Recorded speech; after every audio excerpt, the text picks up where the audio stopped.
Hello, friends and family, and welcome to another episode. Not real exciting, but hopefully it'll be pretty quick. Episode of Rink Life. I'm just going to give you a quick update of kind of what's been going on in my life. I actually recorded this video before, and it was like 12 minutes long, so I'm going to try to cut out the unimportant stuff and make a quicker version of it.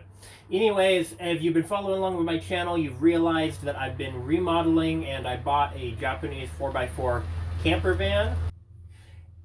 And I've been remodeling it, making it really nice, and I had it actually finished, and I took it out on a road trip. Me and my kids took it out to the coast. We spent a week and a half, almost 2 weeks on the coast, had a wonderful time. Everything worked fantastic, worked out a few of the bugs, and then I come home. My plan was to reload, get everything ready, and actually go on a cross-country road trip.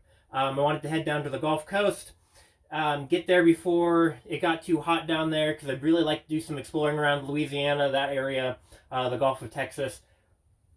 But what ended up happening was plans changed, as they often do due to circumstances outside of my control. I was getting everything ready, doing some final touches on the motorhome, when first thing that happened was my children decided, with the help of their mother, that they weren't really interested in going with me on this particular trip. So it went from a trip of 3 humans to a trip of 1 human. But that's fine. I still wanted to go. And I thought that would be a good chance for me to do some self-discovery and figure out what I really wanted to do. And then I wouldn't have to answer to anyone else. If I wanted to stop a week somewhere and see it, I could do that. If I wanted to... Anyways, my plan was to be gone about 2 months. So as a solo guy with just me, my dog, my cat, I started going, got to about the border of Oregon. I was on my way to a place called Bog Hot Springs, which I got to, and I will show you some video of it so you're not staring at me the whole time. Beautiful place, highly recommended. It's like a hot river that just flows, and lots of different pools. It was beautiful, amazing. One of my favorite hot springs. Super dark out there too. You can see all the stars like you wouldn't believe. There's no city lights, no interference, no noise, nothing. It's beautiful. But anyways, just about 25 miles before I got there, I was climbing a hill, and I noticed white smoke dumping out the exhaust pipe of the van. So I went ahead and limped my way to the hot springs, spent the next day kind of figuring out what I needed to do, researching online, talking to diesel shops, different mechanics, and hoping that it was just going to be a quick fix that I could stop by. It was about 100 miles to Winnemucca. I'd hoped I could find a diesel shop in Winnemucca that could do the repairs. But with my research, I pretty much figured it was going to be a lot more complex than just a simple roadside diesel mechanic could do. So I made the really, really heartbreaking, difficult decision to turn around and come back. I limped my way back home. It actually ran pretty good, other than the smoke. Got it to my house, started taking things apart, checking things out, diagnosing it more, and found out that it seems to be a problem with the injection pump not properly shutting off, so it's just dumping fuel into the engine even when it's not on its compression stroke, and that's not what you want. So I found a shop in Portland, Oregon, about 3 hours from here, that specializes in rebuilding injection pumps.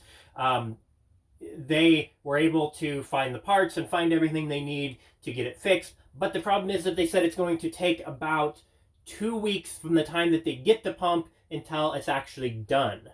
So I had to make another tough decision, and that is, do I stick around the house and wait for 2 weeks, maybe 3 weeks to get it built, and then head back out on the road using the Mitsubishi, or do we do something different? And me, being as impulsive as I am, I decided, why not do something I've been planning to do for a while? So what I'm going to do is I'm going to, well, that brings me to why I'm sitting inside an ambulance.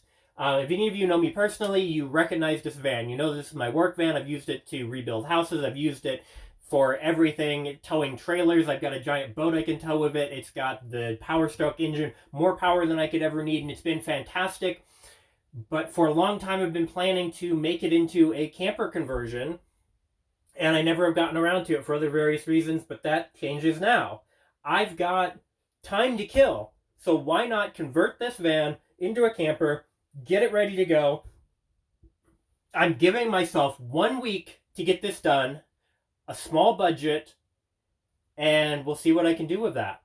So if you liked my minivan build video, I think you're going to like this one as well, because it's going to be on a tight time budget, a tight money budget. It's going to be fairly basic, and hopefully it'll turn out pretty awesome. So go ahead, subscribe to the channel if you haven't already. Watch this video. Hopefully 1 week from today I'll be posting a new one, maybe a little shorter, maybe a little longer, depending. Every day I'm going to do a little bit of recording to show my progress. Also, if you follow my Instagram, you will see hopefully daily updates with my progress to see what's going on. Today is day 1, and I'm going to be doing some tear out to get it ready to start the build. So follow my Instagram. It's the same as my YouTube channel, just with an R at the end. So instead of just Rink Life, it's Rink Life-er. So that's the update that I have for you now. Hopefully you're not too bored watching this.